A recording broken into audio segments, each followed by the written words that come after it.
Yo, yo, yo, thank y'all for tuning in to another episode of MVP University, man. It's your boy, MVP JT. I know y'all thinking, like, wait, I hear his voice, but I don't see him. Hey, man, take your time. I want y'all to get comfortable, relax. I got my man, Professor Pryor, with me today, man. We got a big show for y'all coming up, man. Listen, I just need y'all just to sit back, relax, and welcome to the yard, man. We here. We have Yo, we here, man. Hey, thank y'all for tuning in. All my people on Twitter, everyone that's on YouTube right now, thank y'all for checking out another episode of MVP University.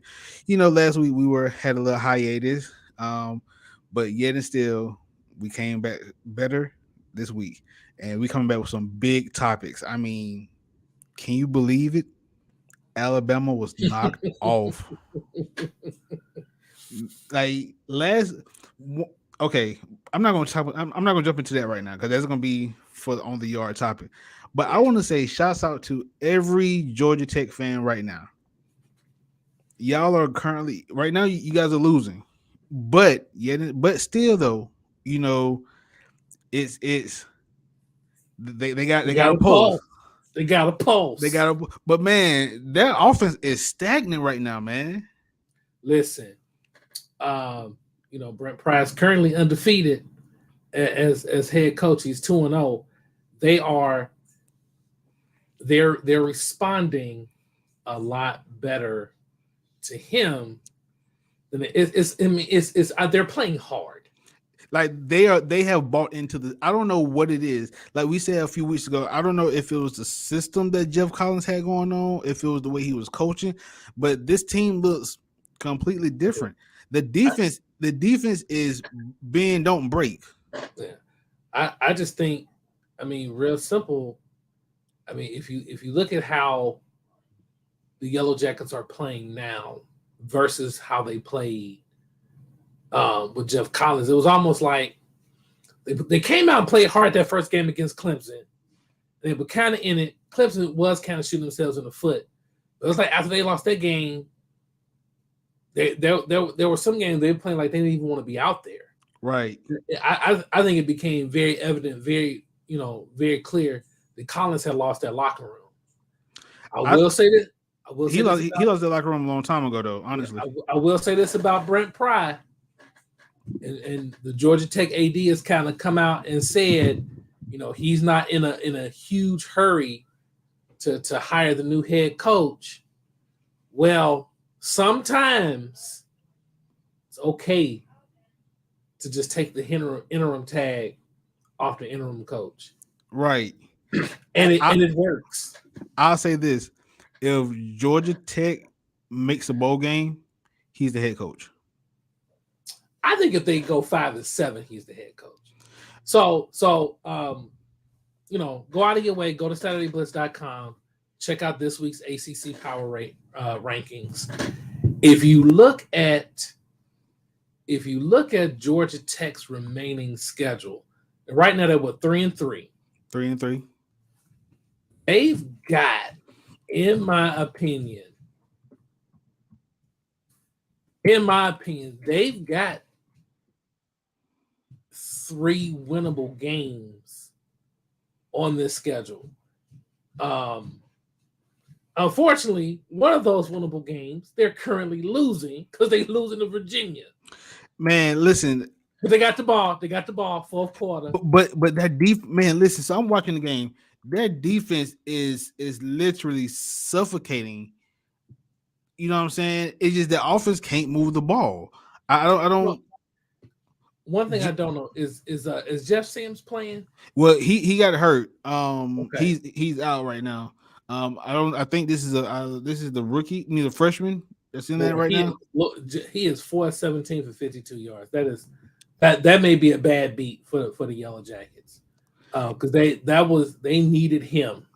Oh yeah. Yeah, they need If Sims listen. was playing, this game would be a different story by now. And Jeff has been inconsistent and he's had issues with injuries. Um, but he gives them the best chance to win. That's a bad beat. If they can figure this one out, If they can figure this one out, Virginia Tech's winnable. And dare I say, they'd have to play extraordinarily well, but Miami's winnable. So Georgia Tech remaining schedule. They go to Florida State next weekend, the 29th, September 5th. I'm sorry, November 5th. They play at Virginia Tech. November 12th, they coming back home to play Miami. The 19th, they got they go to Chapel Hill, and then November 26th, Georgia game. So they're gonna lose those last two. You just L those last two. They don't have a shot against Georgia. They don't have a shot against Georgia, and they don't have a shot against North Carolina. They may play inspired football against North Carolina. Okay, so I said looking at this schedule, Florida State is vulnerable because you don't know which Florida State you're going to get. Virginia Tech is vulnerable. You can beat Virginia Tech, I'm pretty sure. Yeah, this is a year zero in Blacksburg for sure. Miami, you never know which Miami you're going to get. Okay. You know what I'm saying? This is what that game's at Georgia Tech, right? Yes. So this is what Georgia Tech fans need to do. Just 700 people show up to the game. Because when it's a sleepy, quiet noon game, Miami tends to play like trash. So just nobody show up to the game, no fanfare. Miami's gonna come out flat and they're gonna lose. So that's how you beat Miami. You know, because nobody shows up to Miami games. And when no one shows up to Miami games, basically you're telling me Georgia Tech only 700 people, including the band, or 700 without the band? It's no band. We don't need any noise. We need Miami to just be bored. So basically a practice game. Yes. And Miami's gonna lose that game. That's how you win. That's how you win, Georgia Tech. That's how you beat the Hurricanes. Nobody show up. Because the Hurricanes will not be interested. It reminded me, actually, Georgia Tech traveled to Miami. This was, I want to say, this was the year they played for the ACC championship. Hard Rock is rocking. Notre Dame's coming to town, prime time. Beat Notre Dame the very next Saturday. 1,500 people at Hard Rock. They play Georgia Tech at noon and lose. See, I got the four. Somewhere in those next four, I think three. If Jeff Sims is healthy, I think three of those four are winnable. So looking at the game right now, Georgia Tech is moving the ball. Okay. They got it's 2 minutes 47 seconds left, and they are moving 16-9. All right, come on, Rambling Rick. Y'all can do it. So now here's the thing about Brent Pry that may give him an inside track to the job. He is a Georgia Tech alum. So, but how is his recruiting though? Like we said a couple of weeks ago, Georgia Tech, they're not going to get the 5 stars in Georgia. They're not. They might get 1 or 2 4-star from Georgia. It's those, I got a chip on my shoulder 3-star player that they need to go after. You know what I'm saying? Can they recruit in Georgia? Well, so going back, another thing that we talked about when we talked about Georgia Tech, it's not just getting those guys in; it's keeping those guys eligible. True. I don't remember who said it, but somebody on the podcast said, at Georgia Tech, man, you need a protractor just to take gym. I mean, they need more allowances for it. Georgia Tech. I will throw Stanford in there as well, and maybe even Northwestern. These schools need to decide how good, or if they want to be good at football. I'm going to be honest with you. It wouldn't shock me in the least during like the next wave of expansion if Stanford says, you know what, but we're going to join the Ivy League. We're not going to, because Stanford football doesn't pull the wagon at Stanford. The fact that they're Stanford and they got alumni like Condoleezza Rice, like Andrew Luck talked about, All-American, Heisman finalist, all that good stuff. And he would talk about basically being able to walk the campus and not be treated like a star because it's Stanford and you have like Stephen Hawking giving a seminar and that's what everybody wants to do. So Yeah. but if you're Georgia Tech, if you want to be good at football, I think you need to make some academic allowances for football. Um, and I think that Georgia Tech, because Georgia Tech recruits against Wake Forest, they recruit against Northwestern, they recruit against Notre Dame. Like there are a lot of kids from Atlanta and those small, like Atlanta private parochial schools that are currently enrolled in Notre Dame. One of them is like this freakishly, very raw, but yet very freakishly athletic wide receiver by the name of Deion Colsey. Mm-hmm. Um, you know, and they recruit against Stanford. Though that is Georgia Tech's, and Chauncey and Vanderbilt. That's who Georgia Tech recruits against. So they need to figure out what they want to do, and which is why I'm glad they're not in a hurry to hire a new head coach, because I think they need to figure that out first. Me too, because man, it's nothing like having Georgia Tech and Georgia. Yes, Georgia is on another planet right now.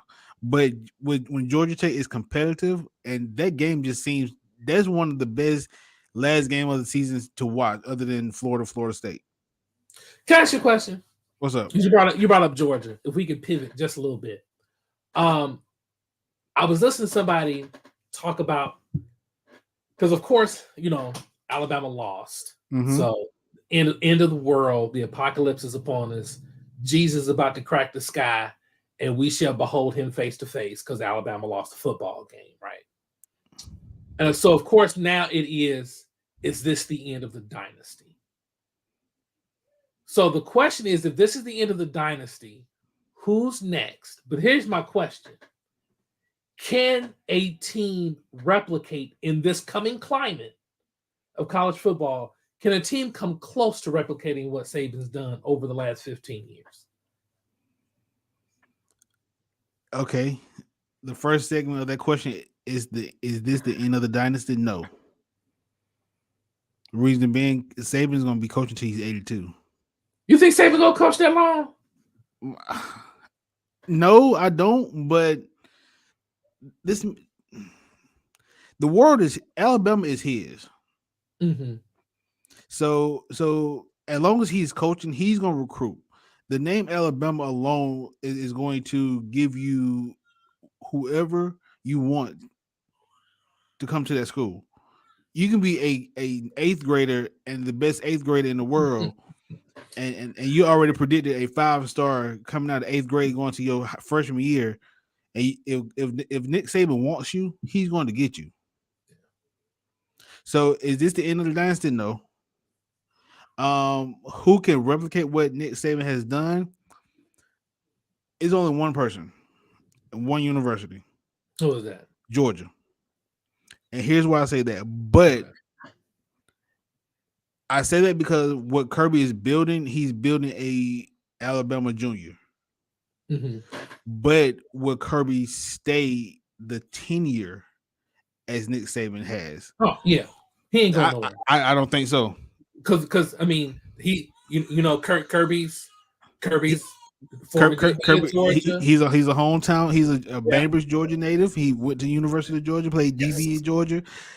But if the NFL comes calling, if the NFL comes with the Brinks truck to him, because Georgia can out-Brinks the NFL.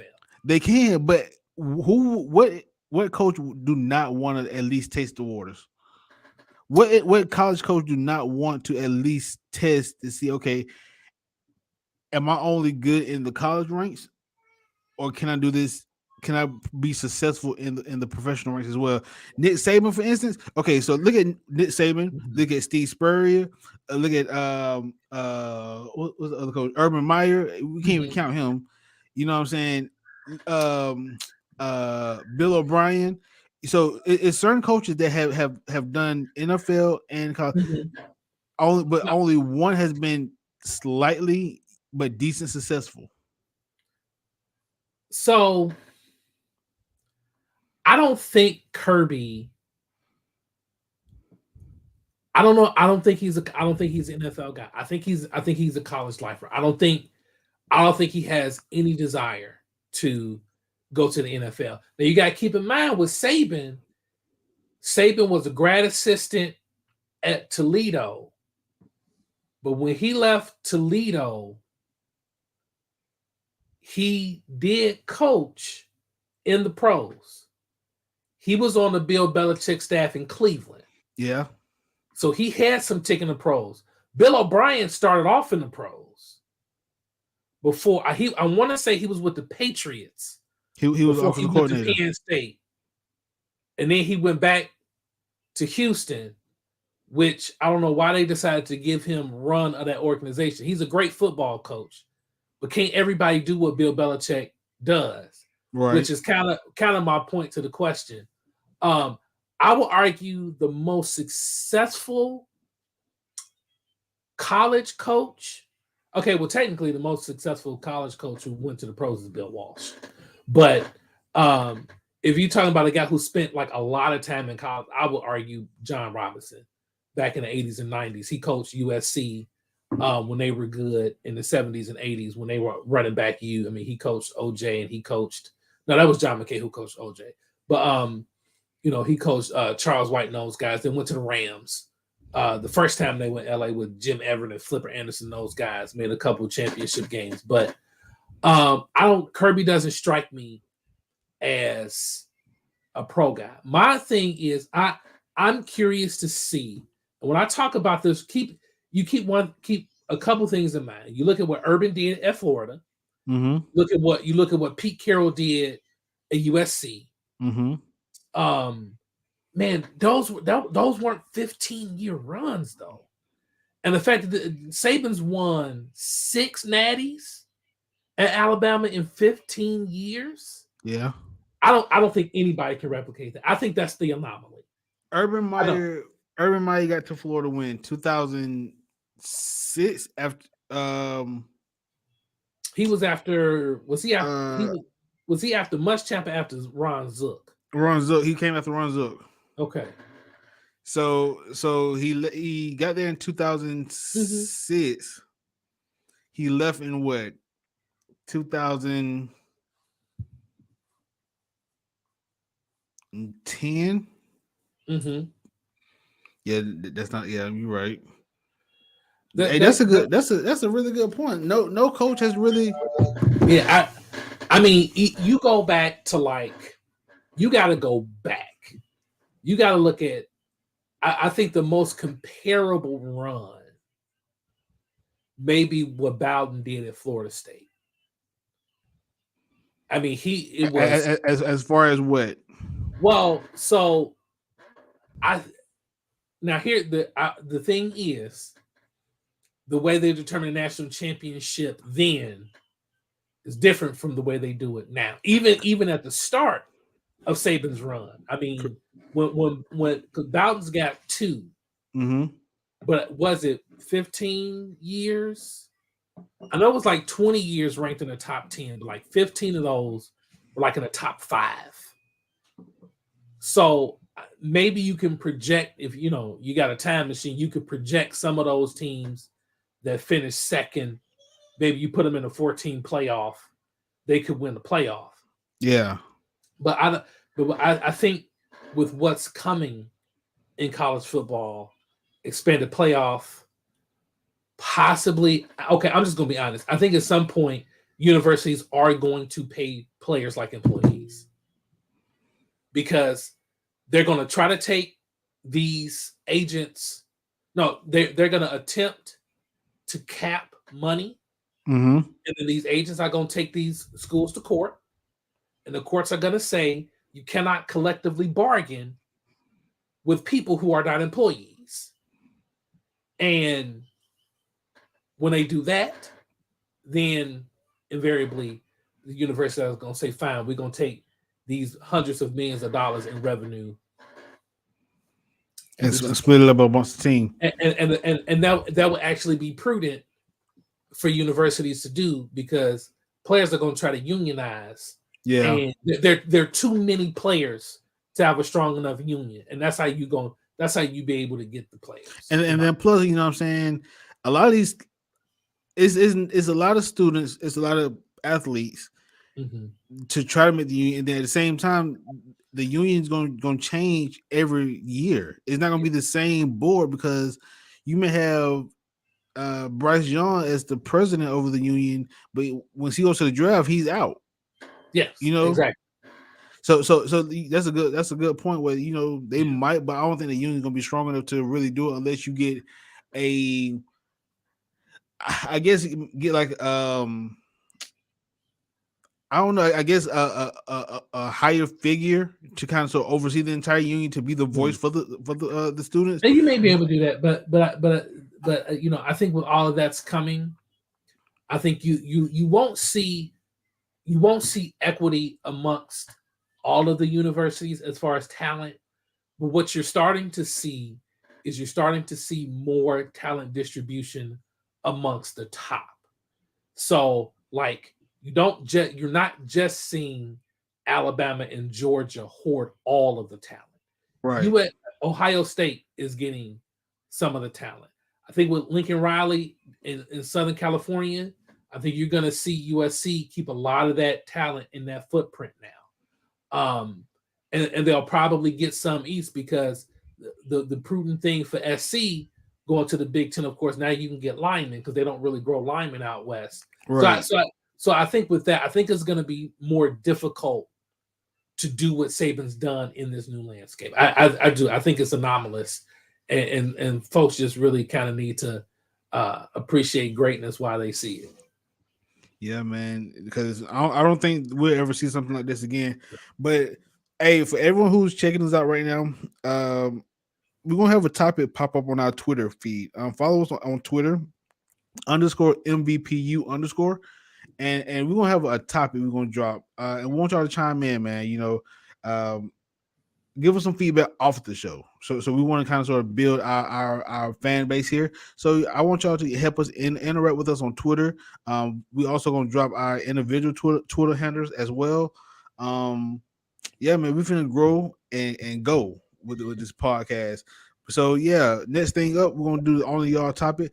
So the professor hit me with a question today, and he was asking me about, is Tennessee for real? So Professor, I'm gonna ask you: is Tennessee for real? And are we watching the Triple Eight show? Hendon Hooker for Heisman. First of all, yes, Hendon Hooker for Heisman. Put him on your ballots. But as far as real, yes, they're for real. And I felt all along that Tennessee and Kentucky, you go back and you listen to the preseason, I felt all along that Tennessee was going to fight Kentucky to be the best team in the East. They're a very interesting team. Mm-hmm. Can they beat Georgia? No, they can't beat Georgia. Let's not even make bones about that. Are they going to get just boat raced by Georgia? No. This Tennessee offense, as great as Georgia's defense is, I don't think that Georgia's defense can just completely shut down Tennessee's offense. I think what you'll see when they play, Mm-hmm. if Tennessee doesn't get 30, they're going to get really close. But the issue, as we saw in the Alabama game, is Tennessee's defense. Although I must say, I watched that game, I wrote about that game. It's weird because they gave up 49, but they did not play poorly on defense. Right. Listen, Right. they just went up against Bryce, Jordan, Mahomes, Young. I mean, the man. Look, if I could just get 30 seconds for an aside, Bill O'Brien needs to be fired. Why would you fire a guy that just scored 49 in the game? Because make it easy on Bryce Young. Yeah. Like it was, everything was hard in that game. I'm like, you can't do anything to make this easier on your quarterback. But they did a great job pressuring Bryce, forcing him to make amazing throws, and Bryce just made amazing throws for 4 quarters. Yeah. But what Alabama was able to do, Georgia can do times 10. Like Jahmyr Gibbs had another fantastic game, but now Georgia about to throw about 12 running backs at Georgia, and Georgia doesn't have what's going on. See, What's up, uh, C? Georgia. Listen, Georgia's got too much depth at running back. They're just gonna bludgeon them to death. And once again, listen, you got Washington, Gilbert, and Bowers at tight end. I mean, Wait. You cannot speak on Gilbert because we have yet to see him play. okay here. Oh, well, you still got Washington and Bowers. Okay. And the thing is, I don't know if Georgia can defend. Excuse me, if Tennessee can defend that. Okay. So I'm gonna throw some numbers out to you. Okay. Okay. 49-3, 33-0, 48-7, 39-22, 26-22, 42-10, 55-0. Those will be the final scores of Georgia's games. Of Georgia's games. Georgia offensively turns up in the second half. Tennessee offensively play all 4 quarters. I agree. I personally feel like if Tennessee goes into halftime with a 10-point lead, Tennessee wins this game. Tennessee's not going to go in the locker room with a 10-point lead. First of all, the smartest thing, when you watch this game, Kirby, it would not surprise me if Kirby and Todd Monken decide, okay, listen, one of our best defensive tactics is to make sure the Hendon Hooker is holding his football helmet, watching us play offense. I'm not sure if Tennessee can hang with Georgia up front. I don't know if they can bet. So we talk about Georgia's defense. We bag on Stetson on the mailman. But one thing that doesn't get talked about enough is just how good Georgia's offensive line is. Yo, Westside, what's up, bro? So what's going on? West side, the best side. So I think this is where Georgia says, okay, listen, if we limit Tennessee's possessions, because one thing Tennessee does well is their vertical passing game is a part of the script, right? This is when you watch because this is like Heupel runs. I would even say even more so than the son, Kendall Briles. Heupel may run the purest form of that spread Baylor Art Briles tempo offense, where the vertical passing games is like in the package. If you understand what I'm saying, like this isn't something where they hit short, force DBs to come up and throw it down the field. No, the vertical passing game, it's in the script. It's like third play, go deep, and they do it well.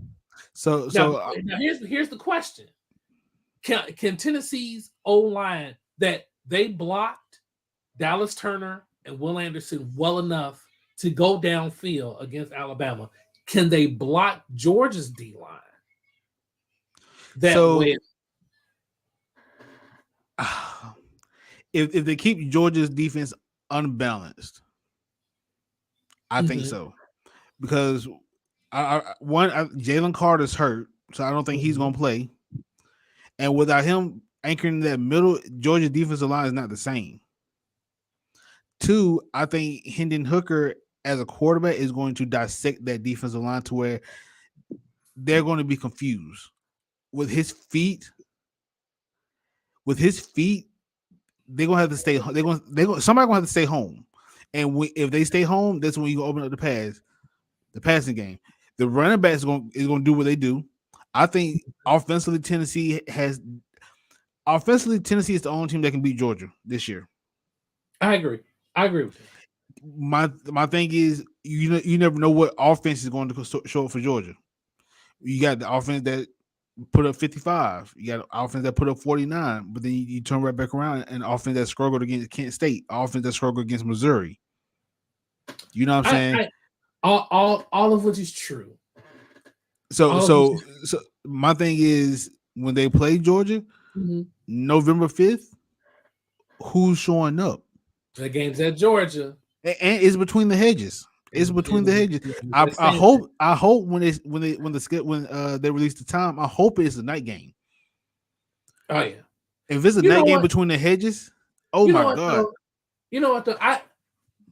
You got that gator behind you. I'll say this about the swamp and between the hedges. Those are two places that no matter when the game is, it's always when they're good, it's popping. Like LSU, Death, or as I like to call it, Death Valley West. Yeah, it's energy at a noon. Oh, but it's popping at night. Man, at nighttime it's a Right. different energy. Same Say, same thing at Bad Bryant Stadium. oh yeah, A night game in Alabama. yeah, Oh my oh yeah. god, that's It's not. I go up to South Carolina, Death Valley East. yeah. Like when day games in Clemson, yeah, they rocking, but at night. But but Sanford Stadium down in Georgia, the Swamp down there in Gainesville, noon game, night game, afternoon game, don't matter. It is always popping. But you're right. But I feel the same way about Tennessee playing Georgia as I did about Tennessee playing Alabama. They have to have these things hit right. Now, one thing that Tennessee showed very clearly in that Alabama game is they're not afraid. They're not Like afraid. Hendon Hooker had that turnover, the scoop and score. I'm like, okay, here come out about to hit that knockout blow. Tennessee got up and they kept punching. Yeah. They And did. and So they're that's not going to be intimidated. They're not going to be intimidated by Georgia. and that's what I'm saying. If you look what Hypo have done to that program, Mm-hmm. he's built a grit, Mm-hmm. gritty. I'm gonna you punch me in my mouth, I'm gonna get back and punch you in your mouth again. They are nonstop and they gonna keep fighting until the end of the game. And Conrad said right here himself, what they are put together right now, they are prepared to go to battle. Hypo knows that this year is his. This is the year for Hypo to make a statement in the SEC Mm-hmm. going forward. Because now, if he yes, Hendon Hooker is most likely leaving after the end of the season. But what he's building is a foundation that if you come to Tennessee, we're not going to be a pushover. We're going to go to battle every single week, and that's what I like. Granted, you know what I'm saying, they beat us this year. Right now we're not the best football team in the country. You know, we're not the best in the East. But what Tennessee is doing, Tennessee is the only team in the East right now that can beat Georgia. Will Levis is hurt. Yeah. Kentucky, I don't see Kentucky really doing anything. Tennessee is Yeah. the only team that can like literally go toe for toe with Georgia and potentially beat them. I like Tennessee because they're like their head coach. Mm-hmm. So, Hyper won a natty at Oklahoma, but he was an under recruited quarterback, went to JUCO, just perfect system. So, um, what Stoops and his staff did was they went and found the offensive coordinator that gave them the most problems. Stoops was D coordinator at Florida Yeah. under Spurrier. So who does he go get? He goes get Mike Leach, and they run that air raid. Mm-hmm. And Heupel threw for a lot of yards at Oklahoma, but he wasn't going to be a pro prospect. And you look at Hendon Hooker, who was cast off pretty much at Virginia Tech. Like Justin Fuente said, "No, I want Braxton Burmester. Good job, Fuente. That's why you ain't got no job right now because you did stuff like that." And Jeremy Pruitt recruited Hooker. Mm-hmm. Hyper went and got Joe Milton out the portal from Michigan. And you got Cedric Tillman, who had 12 career receptions before Hyper got there. Brew McCoy went from Texas to USC, couldn't stay healthy, couldn't stay on the field. And these guys are cast-offs, kind of underrated, not really thought about, much like their coach was as a player. And they're just taking on the attitude of their coach. Yeah, That's all they're doing. underdog, Yeah, attitude. absolutely, absolutely. And Hendon Hooker's been fantastic. But they're gonna have to block Georgia as well as they blocked Alabama. They're gonna have to fit. I think the difference between playing Georgia and playing Alabama is there's a physicality, quite frankly, for the sake of throwing all the shade on the Crimson Tide, there's a physicality that Georgia plays with that I just don't see Alabama play with. So the one thing that Tennessee's gonna have to do is they're gonna have to be able to keep. We're talking about this game like this game is Saturday, and it's not. But they're gonna have to keep Georgia in second and third and long. Yeah, They're gonna have to slow that run game down, because if they're in third and 4, third and 3, second and 5, Tennessee's gonna be in trouble. I absolutely agree. Yeah. But I think my thing is I want to see Tennessee's defense against Georgia's offense. Yeah. It's gonna be good. That's gonna be the key. That's gonna be the key. And you, like we said, Triple H, Hendon Hooker for Heisman is real now. And something else that's real. Coach Prime was on 60 Minutes, and a couple of weeks ago, he ain't the swag. He ain't swag. You know what I'm saying? That's what Coach Eddie Robinson said. He's not the swag. But I'm not gonna go too deep into that. But do you think Coach Prime is getting a lot of limelight now? So what he's doing at Jackson State?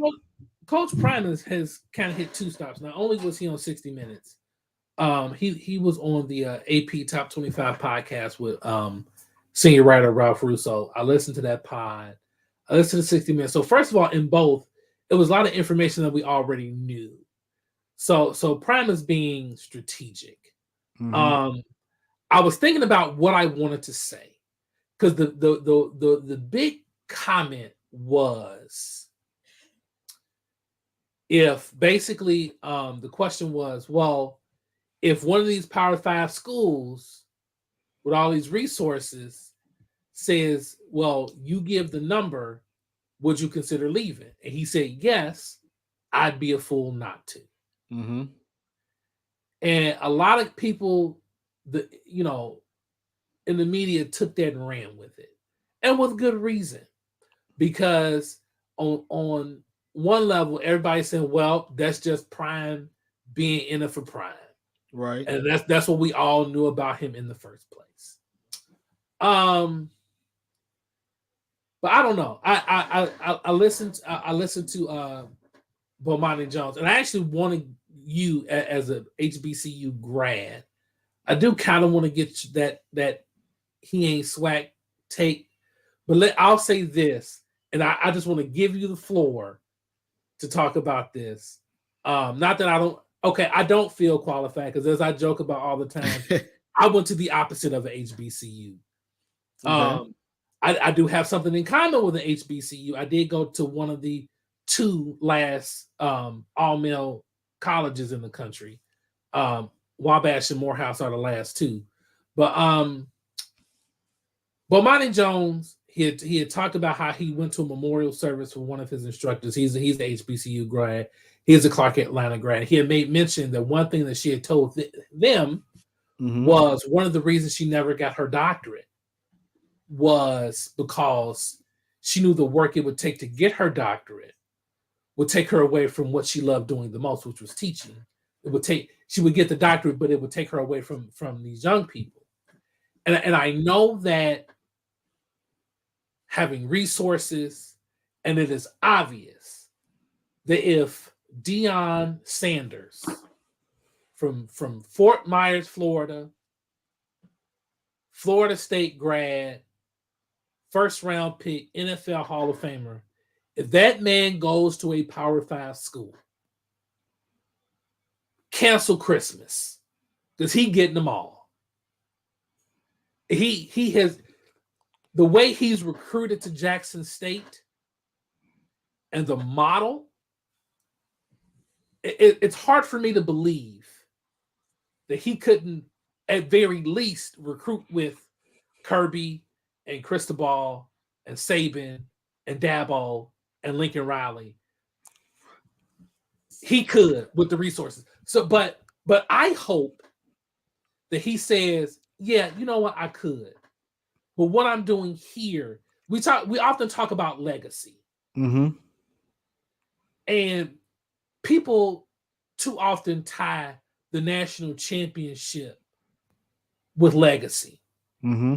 But I hope Coach Prime learned from a legendary head coach by the name of Rod Broadway, who Coach Broadway was a Power 5 assistant for years and never got a shot to run a program. And then North Carolina Central came calling. And he went to North Carolina Central and rebuilt that program. Then he went to A&T and built that program. And then after the first Celebration Bowl, here comes the Power 5. You know what Coach Broadway said? No, man, I'm staying. So I personally, selfishly pray that Coach Prime says, you know what? I don't need it. Because back then you ain't want me. Now I'm hot, you all on me. You all on me.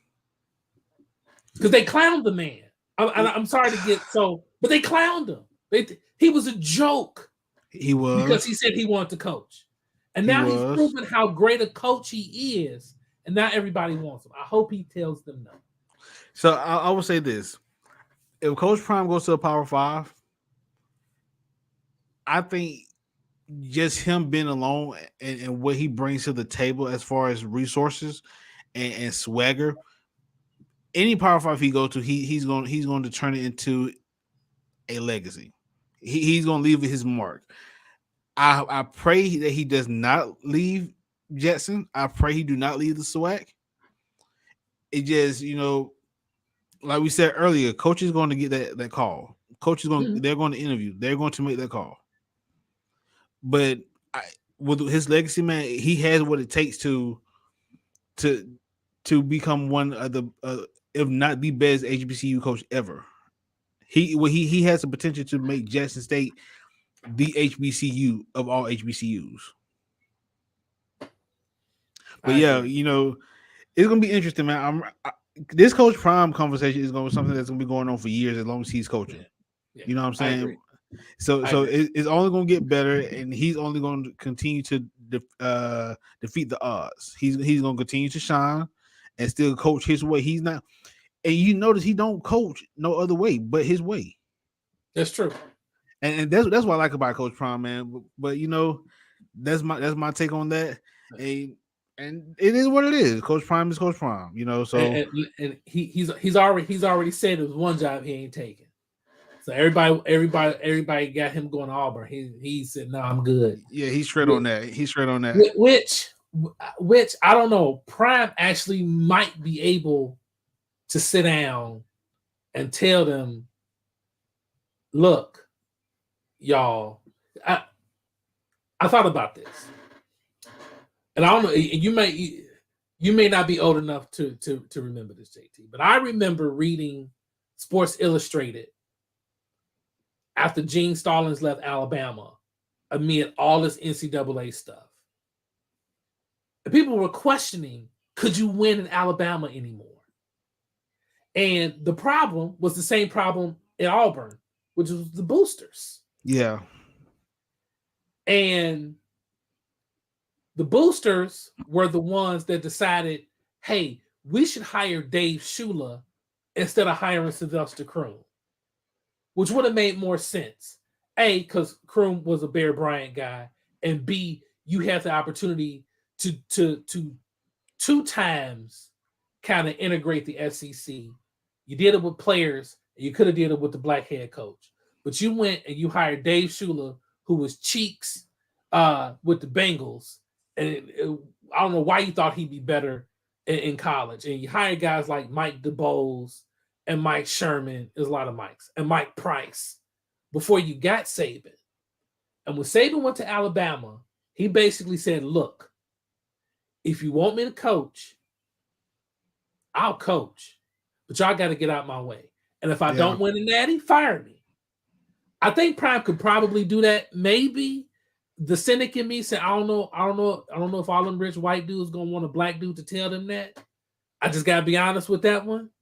That may be the case. And Saban did have the natty from LSU in his back pocket before he went to Alabama. But whoever takes the Auburn job, that needs to happen. But I hope that Conrad is wrong, and I hope Prime stays and becomes a legendary coach like W.C. Gordon was down there in Jackson, and Jake Gaither at FAMU, and Eddie Robinson and Grambling, and Cooley was down in Mississippi Valley State. I do. I really hope he does. We're gonna see. We're gonna see. I hope so too. So thank you guys for another segment of On the Yard with Professor Pryor, man. If y'all like what y'all listening to, like, share, subscribe to our YouTube, MTMV Sports, and check us out on Twitter, man, at _MVPU_, man. Check us out. Like I said, we want y'all to chime in with us on Twitter. We're gonna be dropping some content real soon on our Twitter feed. So hey, check that out. And please, please, please follow us. We're gonna be dropping our individual Twitter handles soon. So hey, check that out, man. This MVPU is gonna take off. Y'all see, we give y'all content week in, week out. But hey, we got something up our sleeve that's gonna really shock the world. Next up, man, we got our film session. So last week, Professor went 4-1. I went 3-2. USC was supposed to win the game.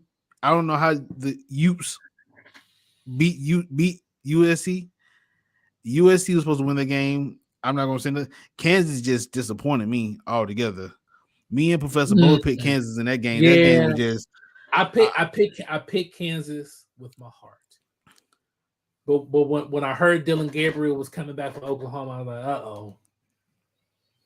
So we're gonna run through these quick fire games really quickly. So first game up, we got Syracuse, who's undefeated. Clemson, who's undefeated. Professor, talk to me. First of all, man, I wish Conrad was on this pod because I tried to tell him about Syracuse at the beginning of the season. I'm going to write an article in the next week.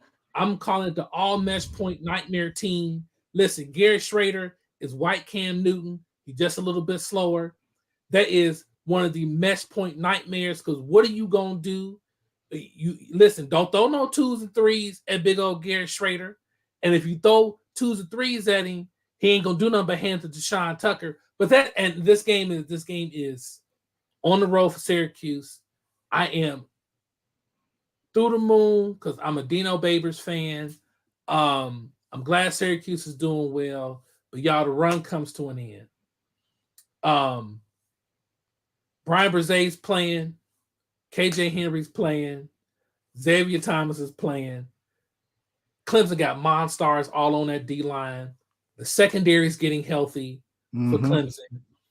I love Sean Tucker, but Will Shipley on the other side is just as good. Now, Clemson is going to still be without Kobe Pace, but they do get Phil Maffa. So now you got to deal with 2 running backs. And although Clemson still doesn't have that one Justin Ross, T. Higgins, Mike Williams alpha receiver, I do like the matchup of Clemson's receivers against Syracuse's defensive backs. This is going to be a good one. I know I was right, Conrad. I tried to tell you. I tried to tell you. But I think Syracuse keeps this close for a half. But I think Clemson's depth takes over. They get that 2-touchdown lead, 2-possession lead, and then they're gonna throw the boa constrictor on the orange. And I'm concerned that Syracuse is gonna need a perimeter playmaker in this game, and I just don't think they have one. So I like Clemson, and if anyone would like to throw some money on the game, I like Clemson and the points. I'm taking Clemson. I think Clemson defense is still suffocating, and I think, like you said, the run gonna come to. It's gonna be closer to what most people think. And honestly, I'm saying Clemson by 7. So that game gonna be a lot closer than what most people think. Next game on the docket, we're gonna look at Ole Miss and LSU. Uh, Hotty toddy, I'm going Ole Miss. So, Ole Miss is the most fraudulent team currently in the top 10. And quietly, LSU is doing under Brian Kelly what all teams do under Brian Kelly. They play better as the season go along. LSU is not deep, but that first 22 is talented. I like LSU in this one. Okay. I like LSU in this one. Next game up, we got UCLA, Oregon. This game right here is a this game here is going to be interesting. The reason I say that because I don't know what Bo Nix done did. I don't know if he done went to therapy. I don't know if he done. I don't know what has happened, but this Bo Nix is on fire. He is playing lights out, and just to be honest with you, hey, I'm going Oregon. It's the 3:30 kickoff. Do I really want to go Oregon? Man, listen. You know what? This is a this is a this is a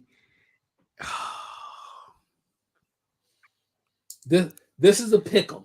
this is a pick'em, a true pick'em. Oregon's at home. Oregon is a 6.5 point underdog. Oregon is a 6.5 point dog at home. At home. Wow. Oh, what does Las Vegas know that we don't? Give me Oregon. So I'm thinking Oregon.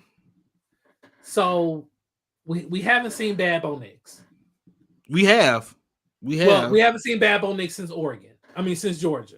Right. He's been remarkably consistent. Ironically enough, UCLA quarterback Dorian Thompson-Robinson has sort of those Jekyll and Hyde inconsistencies as well, and he's been consistent. Mm-hmm. Who do you trust? Who do you think's not going to break your heart? Because DTR has been playing out of his mind. I'm going with UCLA because UCLA is my number 2 mesh point nightmare. Oregon, do you want DTR to keep it? He can. He gonna burn you. You want to give him a Zach Charbonnet? He ain't gonna do nothing but bowling ball you over. I don't want to be the offensive court. I would not want to be the defensive end trying to read or crash. I think that's going to be the difference in this game. This should be the game of the weekend. It's going to be close.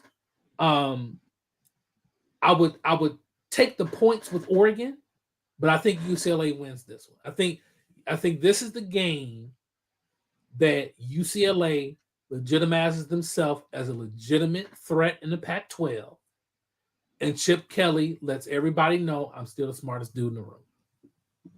Okay. All right, last 2 games. We'll make it real quick. Texas, Oklahoma State. Man, I got the mullet, man. Give me Texas, baby.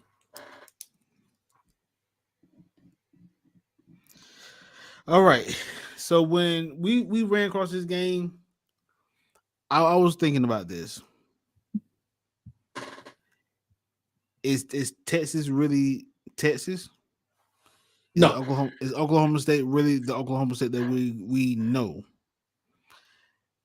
Oklahoma State has really been putting up numbers. The only loss this year came in a close one, in a game where they lost to TCU on the road by 3. They were up 30-16. They were up. They were up. But I'm going with OK State. I think the Cowboys is going to pull this one out. But something. It's interesting, man. Like those Texas Oklahoma schools, they have the Texas Oklahoma gauntlet. Like when you play with Texas, you have to play Texas, Texas Tech, TCU, Oklahoma Mhm, State, all within back to back weeks. That's a mhm. brutal. That's interesting. I can tell you this, man. The Big 12 has been, and for y'all that don't know, for Saturday Blitz, I do power rankings for the ACC, the Big 12, and the Pac 12. The Big 12 has been the funnest league to cover this season because you get games like TCU, Oklahoma State. I mean, Oklahoma State led that game for about 3.5 quarters. And then Max Dugan was like, just FYI, that is my fifth mesh point nightmare. Dugan was like, nah, man, nah, not in my house. And they came back and won that game. I like Texas because Oklahoma State has had trouble with the run game. And I see Steve Sarkisian doing this week at Oklahoma State what he did last week against Iowa State and saying, Bijan, Roshan, go get him. Because I Hey, mean, it was thunder and lightning. We have red in the bold in our podcast network. If I go old school Kansas City Chiefs, that's like Barry Word and Harvey Williams. Like Roshan was just trucking boys, and then Bijan was just running past everybody. Uh, I think they're gonna really lean on that running game. Man, those freshman O linemen are playing well very for well, Texas. very well. Listen, Better than most people thought they were. I will echo the words of the late Bobby Bowden, who said this one year, you better get them this year. You may not get Texas next year. I ain't declaring Texas back this year. Hey, But Texas is gonna be scary. the next year, Yeah, Texas is gonna be uh, absolutely. all right. So this one here, I want you to shoot it out for me real quick because I want to talk about something. We are a college football show, but what I just saw, Kansas State, TCU. Who you got? I got Okay. TCU. I got, man, see, my head want to take TCU, but I got to take Kansas State because Deuce and Adrian, my number one mesh point nightmare.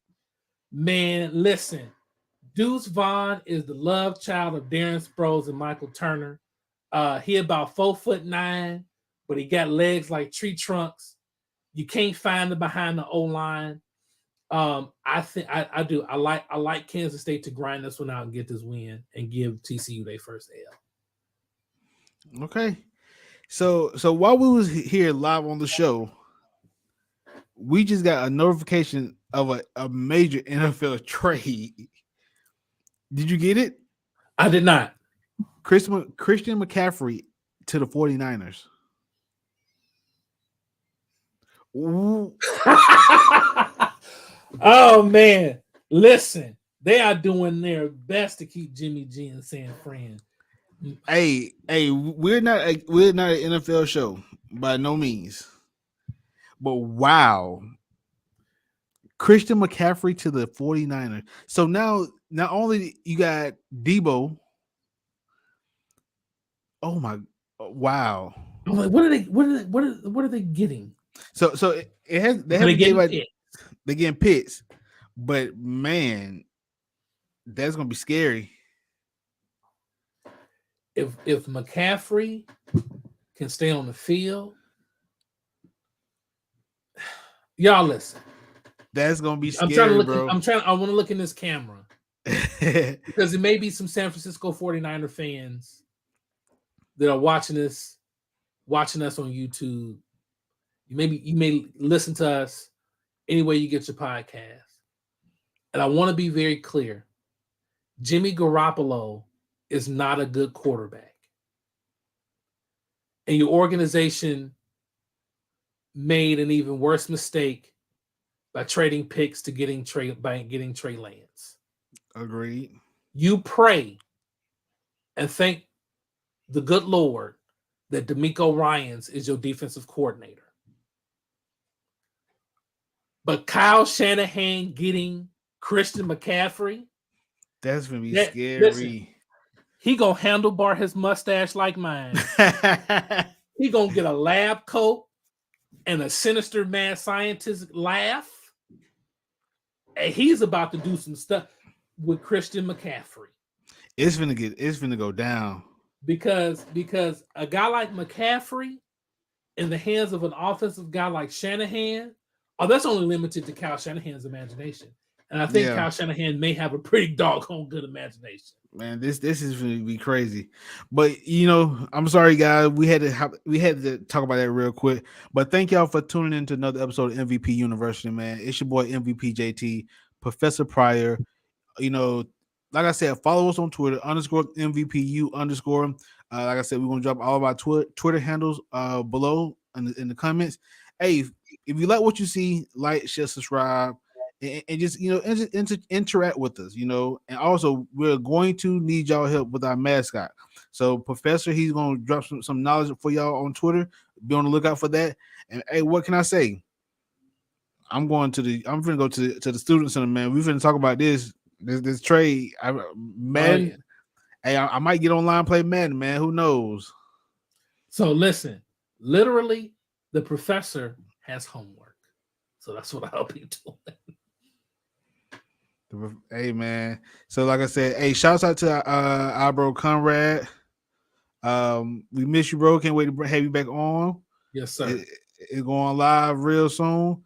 And thank y'all for tuning into another episode. So we're Audi 5000. Professor, what kind of homework you got to do, man?